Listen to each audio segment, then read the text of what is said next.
Ayan po, katulad po ng ginagawa natin para sa ating squadding, nabigyan din po tayo ng pagkakataon na makapagturo sa ating mga officers. For example po, dito sa 4A, pag staff con, bago po sila magsimula, nabibigyan po tayo ng pagkakataon na tayo ay makapag-share sa kanila ng encouragement na ayon po doon sa ating Biblia. At sunod naman po, meron tayong ginawa na aktibidades po noon, lahat po ng COP ng Laguna at nakanahati sa District 1, District 2, 3, and 4. Nagkakaroon din po tayo ng panahon sa kanila na sila po ay mag-undergo o magabayan natin spiritually. At ako'y naniniwala, ganun din po sa ibang region at sa iba pong dako po ng ating bansa na ang mga kapastoran natin ay binibigyan din ng pagkakataon. Sa Manila po, nagkaroon din po tayo at nasubaybayan din po natin yan sa NCR, ganun din po sa South Manila. So lahat po yan ay patuloy pong ginagawa sa ngayon. Bagamat nagkaroon po ng pagbabago sa schedule dahil ito po ay ginagawa na pagkatapos ng trabaho ng ating kapulisan or bago magsimula. Ayun po yung mga natin sa officers upang sila po ay maging part po ng patuloy na pagbabago at pagkabuti ng ating organisasyon.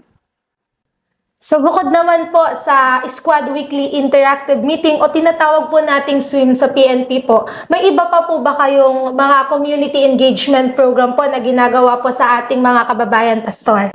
Yes ma'am, no?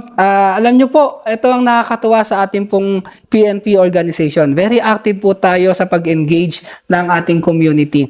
Sa programa po nila, tayo po ay nakasama sa mga feeding, medical mission, at gayon din, even sa mga denouncement program, Project Silong, at ang higit po sa lahat na aking pong ine-enjoy ay yung bisita eskwela. Ito po yung programa kung saan patuloy po tayo na nakakapagturo sa kabataan sa ating po mga mag-aaral. Opo nga, Pastor. Tanda ko nga, Pastor, magkasama tayo sa Lecheria nung sa bisita eskwela na kung saan talaga namang nagtuturo po sila, Pastor po, spiritual. So sa amin naman po, regarding sa mga community awareness drive lang po, regarding sa mga drugs, mga RA 9262 at marami pa pong iba. So sila Pastor po ang katuwang po namin sa pagpunta po sa different school. Tanda ko rin po, Pastor, nung napunta po tayo sa may parte dyan sa Laguna na kung saan nag-outreach program tayo sa mga bata. Di ba, Pastor? Ayan, so katuwang po namin ang MBK po at talaga pong active at napaka-supportive po nila sa PNP. Maraming salamat po, Pastor. So ngayon naman po, Pastor, ano naman po yung layunin ninyo? Bakit po kayo nagsasagawa ng mga ganitong gawain po?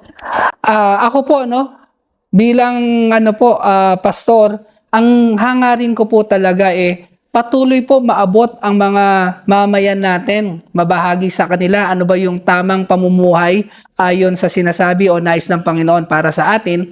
Pangalawa po, nais ko pong patuloy na makasama yung organization ng PNP sa ganitong gawain dahil sila po ay nandun po yung kanilang puso na talagang magkaroon ng tunay na pagbabago. Hindi po sa tinataas ko po ang unit ng RP Kadu at gayon din ng RMF Bicurao. Sila po yung mga madalas kong kasama as I engage our community. At dito po nakita ko kung paano nila nilalapit ang organisasyon sa taong bayan. At sa gawaing ito, naroon po naramdaman ng taong bayan, ako po mismo, na meron po pala akong ate at kuya sa organisasyon ng PNP na aking masasandalan.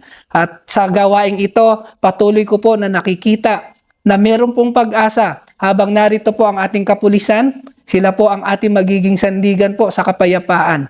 Kaya ma'am, salamat po sa inyo pong patuloy na pagkilos o paggawa para po sa ating bansa. Ayan, maraming salamat po din, Pastor, dahil nga gaya ng sabi ko kanina, andyan po kayo lagi, walang sawang sumusuporta po sa ating mga kapulisan. Ayan, so balikan naman natin, Pastor, yung nabanggit kanina na Oplan Bisita Eskwela or I Am Strong, Smart, Talented, Responsible, Obedient, Nice, and God-fearing. So ano po yung mga tinuturo po natin dyan, Pastor, sa ating mga kabataan at mga bata po?